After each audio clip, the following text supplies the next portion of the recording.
जय श्री गणेश। दोस्तों नमस्कार। आप देख रहे हैं जनता धार्मिक चैनल और आज हम बात करेंगे माता सिद्धिदात्री, जो कि माता दुर्गा के 9वें स्वरूप है। माता सिद्धिदात्री, उनके बारे में हम बात करेंगे और कितने प्रकार की सिद्धियां होती हैं। श्री कृष्ण ब्रह्मवैवर्त पुराण के श्री कृष्ण जन्म खंड में यह संख्या कितनी बताई गई है और कितने प्रकार की सिद्धियां होती हैं। इन सिद्धियों को प्राप्त करके ही कोई आदमी अभिष्ट कार्य को करता है। तो इस सिद्धियों के बारे में हम बात करेंगे। और अगर आप चैनल पर नए हैं तो चैनल को लाइक और सब्सक्राइब कर दीजिए।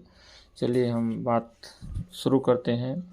ये गीता प्रेस गोरखपुर से हम ये प्रकाशित पुस्तक है नव दुर्गा नाम से, और इस पुस्तक में लिखा गया है, उसका उल्लेख है, आप देख सकते हैं।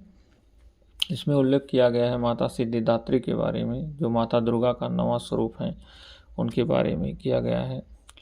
सिद्धगन्धर्वयक्षारधरैरसुरैरमरैरपि सेव्यमाना सदा भूयात सिद्धिदा सिद्धिदायनी।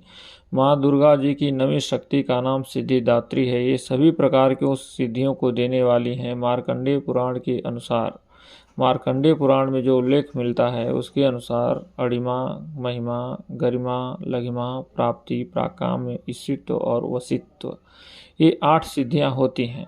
जैसे कि आप हनुमान चालीसा में भी जानते हैं कि अष्ट सिद्धि नवनिधि के दाता, इसी प्रकार से 8 सिद्धियां होती हैं। और ब्रह्मवैवर्त पुराण के श्री कृष्ण जन्म खंड में यह संख्या 18 बताई गई है।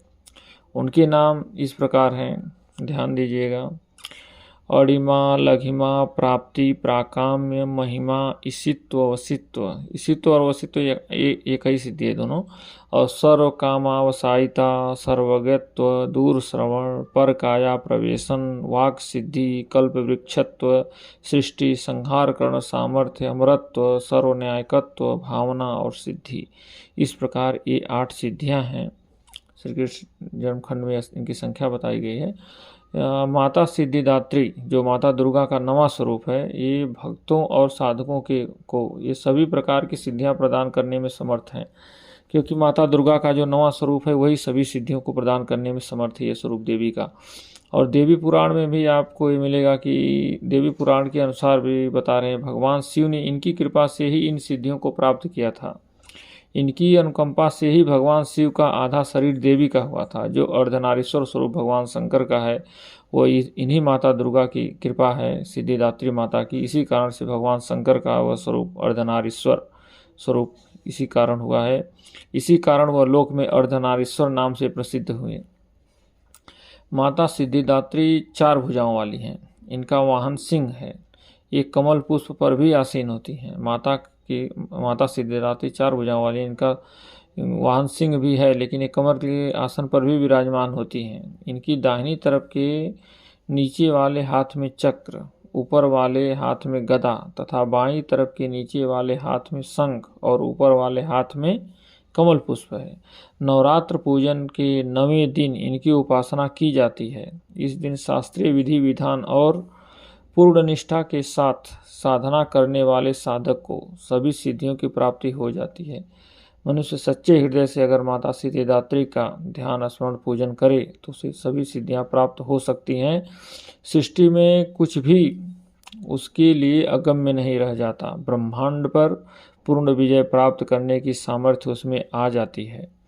प्रत्येक मनुष्य का यह कर्तव्य है कि वह माँ सिद्धिदात्री की कृपा प्राप्त करने का निरंतर प्रयत्न करे, उनकी आराधना की ओर अग्रसर हो। इनकी कृपा से अनंत दुख रूप संसार से निर्लिप्त रहकर सारे सुखों का भोग करता हुआ वह मोक्ष को प्राप्त कर सकता है। माता सिद्धिदात्री की ये महिमा है। 9 दुर्गाओं में माँ सिद्धिदात्री अंतिम है। माता सिद्धिदात्री जो है ये अंतिम दुर्गा है। अन्य 8 दुर्गाओं की पूजा उपासना शास्त्रीय विधि विधान के अनुसार करते हुए भक्त दुर्गा पूजा के 9वें दिन इनकी उपासना में प्रवृत्त होते हैं।